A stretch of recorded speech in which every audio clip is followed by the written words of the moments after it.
goes for all.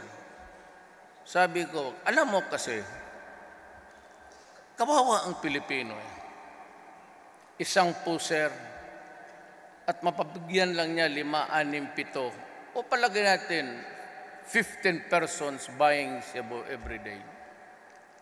How much is the pay now? Minimum wage.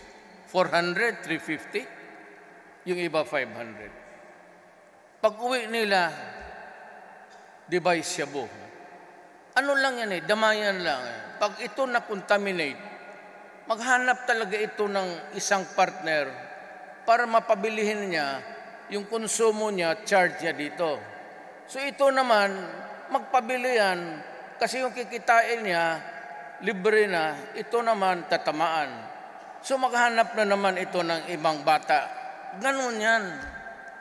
And in Manila, nung ako'y nagpresidente, sabi ko sa Chief PNP si Bato, give me the numbers. Yung nag-surrender lang, ha? Yung hindi natakot, puro payat, nakita ninyo. Malnourished. Hindi kumakain yung mga yan eh.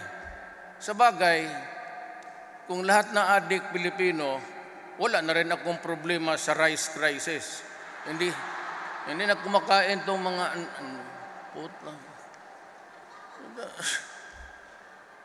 So ngayon, pag itong tatay bumagsak sa droga, the entire family becomes dysfunctional.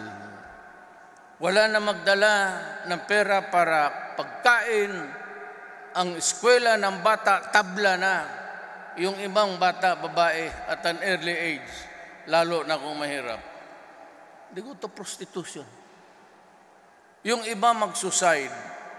There's the human trafficking. Dalhin sila sa Middle East. Pagdating doon, ipagbilis sa slave markets. And many Filipina, hanggang ngayon, hindi na namin matrace. Pinagbili na yun doon sa Africa as slaves. Napakasakit. Puta sabi. Kaya ako nagpuputang ina. Talagang galit ako sa ginagawa ninyo. Kaya kung ganon, maraming baka sabihin nyo isang pamilya lang yan. Now, they have created a new problem for all of us to worry.